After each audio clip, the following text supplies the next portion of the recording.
Hey mga brods, ito pong SMB patuloy pa rin ng pagkuha ng pag-rebuild na lineup nila dahil gusto na lang kunin ito pong 6'6" na point guard na ito pong si Malachi Harris. Yes mga kabrods. At ito, potential na makukuha ito ni Coach Tab Baldwin dito sa Ateneo Blue Eagles. Yes mga brods, sa one and done deal dito sa UAAP. Pero ito ay nag-express pa ng mga ibang offers dito sa UAAP schools mga kabrods kung ano yung best na pwede niyang mapuntahan. Pero ito ayon sa reports and rumors ay gusto nga neto na magpunta rin ng MPBL. Pero ito pong SMB mga kabrods ay naghahanap na nga ito at ng maayos na player mga kabrods dahil ito pong si Malachi Harris ang 6'6" na point guard na biruin nyo 6'6" mga brods tapos 22 or 23 years old lang na Phil-Am galing from Marysville, Yuba City, California, USA.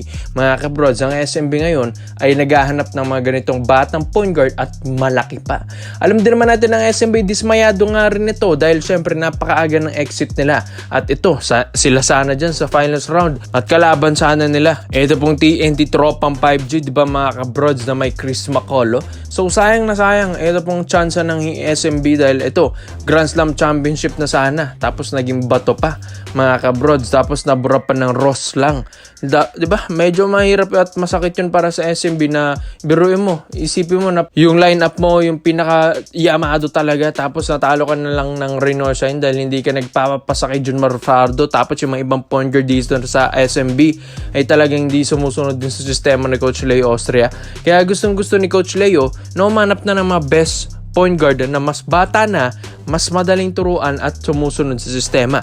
Nakatulad na lang ni Malachi Harris. Ito kasi, magka-college pa lang din naman itong mga kabrods dito sa UAAP schools natin. Pero yun nga, sabi natin na magka-college ito pero nakaabang na rin ang SMB dito sa kanya. Dahil ayon sa reports and rumors na kapag hindi ito natuloy sa one and done deal dito kay Coach Tab Baldwin sa Ateneo Blue Eagles sa Ateneo de Manila University, ay mag-MPBL ito. So, ayon din sa reports and rumors, once kasi mag-MPBL ka, ay pwede ka na mag-PBA mga kabrods. Yes, dahil considered as pro player ka na kasi kapag nag-MPBL ka. Kaya maganda na makuha ng SMB ito dahil ibang-iba rin kapag meron ka na itong katulad na fresh player, fresh from the United States and fresh from the Arizona Western College mga kabrods. And alam natin na kapag meron kang experience dyan sa ibang bansa na katulad ng mga Arizona, Chadron State University and Benedictine University Mesa sa mga senior year mo sa NCAA Division 2 mga kabrods, mas maganda na ang magiging performance mo. Katulad na lang ni Agjanti Miller na galing ibang bansa. Kaya pagdating dito sa NCAA, mga kabrods, ang ganda ng pinakita. Almost 20 points per game tapos na-offera na sa Lasal. Dahil magagaling kasi yung mga Phil-Am na yan, mga kabrods. Iba kasi yung laruan dun sa NCAA dun sa ibang bansa. Parang MPBL stage na rin kasi yan. Kaya ito pong SMB ngayon ay gusto nilang kumuha ng mga ganitong Phil-Am na player na may experience na sa ibang bansa. Napaka-athletic, point guard mga brods, may outside shooting, may magandang court vision, athletic na katulad ni Agjanti Miller. Biruin nyo na 6'6" na point guard. Saan ka makakahanap niyan? 6'6" dito sa atin. Mga power forward or small forward na yun diba? Sayang na sayang yung height na ito. Tapos point guard pa, athletic pa mga kabrods. Kaya maganda na makuha talaga ito at mabanatan talaga ito ng San Miguel Beermen dahil naiinggit na nga sila sa Ginebra na nagcha-championship round against TNT Tropang 5G na sila sana yan. Kaya ikaw sa tingin nyo mga bros, magandang rebuild na lineup ba ito sa SMB na makuha nila yung 6'6" point guard na ito na si Malachi Harris? Komento mo lang opinion mo dito mga bros, isa natin yan. Dito naman po tayo sa kabilang balita naman natin mga kabrods 7'6" taco fall. So bakit natin binabalita ito na mapunta ng Ginebra? Ito kasing gagawing reserbang import ng Barangay Ginebra, San Miguel. Mga kabrods na pwedeng ipalit nila kay Justin Brownlee ngayong finals round against TNT Tropang 5G. So bakit mga kabrods, dawing na ito pong si Justin Brownlee na nga ang magiging stable import ng Ginebra all throughout this series mga kabrods. Pero yun nga kasi, katulad ng ginawa ng TNT Tropang 5G na na-injured si Bol mga kabrods, ang pinalit si Chris McCullough. Kaya itong Ginebra ngayon ay nagpag-iisip na nila Nasayang kasi kung si Justin Brownlee magiging import nila all throughout the season dahil may tulog talagang Ginebra dito. Dahil kung mapapanood nyo kung paano tinalot nilang paso ng TNT, itong Meralco Boats na meron silang Chris McCullough, mga kabrods, ay nakakatakot na rin, mga kabrods. Dahil sabi nila, ito pong si Chris McCullough ay parang mas effective at mas malakas na player kaysa kay Bol Bol. Dahil kung ako yung nababasihan ko sa performance, totoo nga mga brods, mas mabilis, mas athletic, mas talagang shooter. Mga kabros, yes, kahit sabihin natin 6'9 niya si Chris McCullough tapos 7'3 si Bol Bol, ay iba pa rin kapag galing kang NBA, di ba? Mga kabros, katulad na lang ni Bol Bol, galing NBA, ang ganda ng performance. Ang ganda rin ng performance na pinakita ni Chris McCullough sa pag-welcome back niya dito sa PBA. Yes mga bros, ang former 2019 Commissioner's Cup champion yan. Kaya ito pong Ginebra, hindi rin sila basta-basta talaga na itong si Justin Brownlee ang magiging import nila. Pero syempre, medyo mahirap nga nang papalitan na rin ito pong si Justin Brownlee.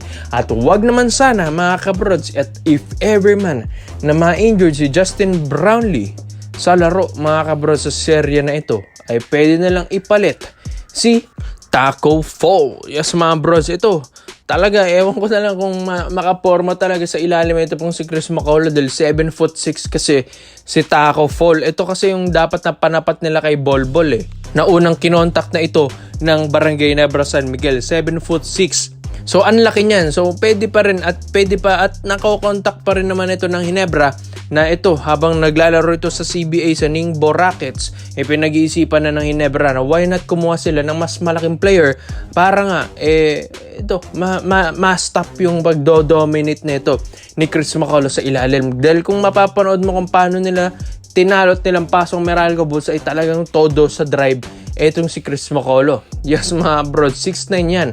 And pinakamalaking big man ng Ginebra, si Japet Aguilar na local pa, na 6'9 din. Pero kinakain nga ni Chris McCullough kahit mas malaki pa sa kanya. Paano pa si Japet mga kabrods? Tapos ang import ng Ginebra, 6'6 lang na si Justin Brownlee. Paano mo pipigilan isang 6'9 na mas eksperyensadong NBA player, mas athletic kay Bol Bol, mas magandang puwersa at mas mabilis na player kay Bol Bol? Kaya mahirapan ng Ginebra dito. Kaya itong si Tacko Fall, kung 7'6 ang magi-stop kay Chris McCullough, mga kabrods, talaga mahihirapan yan. Wingspan pa lang ni Tacko Fall, talagang hirap ka na Pero itong si Tacko Fall, di rin naman ito basta-basta. Former NBA player rin ito, matigas-tigas na player, hindi rin basta-bastang player na sabihin natin na malamya, mga kabrods, kahit porket matangkad, magaling na. Hindi mga brods, may laro ito, may footwork sa ilalim, CBA Blocks leader pa nga ito kahit ngayon 2026 na awardan yan, 2-time Blocks leader yan ng China. NBA G League All Defensive Team pa yan, 2-time yan mga kabros. Tapos Blocks leader rin ulit ito ng NBA G League ng 2022. Kaya pagdating sa depensa, si Bol Bol talaga ang best na para ma-stop nila si Chris McCullough. Pero yun nga, kapag na-injured lang naman yan si Brownlee. Kaya sa tingin nyo mga bros, magandang reservang import ito ng Ginebra na si 7'6 Tacko Fall. Kaya komento mo lang opinion mo dito mga bros at iisa-isa natin yan. Salamat sa panonood mga bros. This is for Basketball Traders. Opinion lang. I'm out.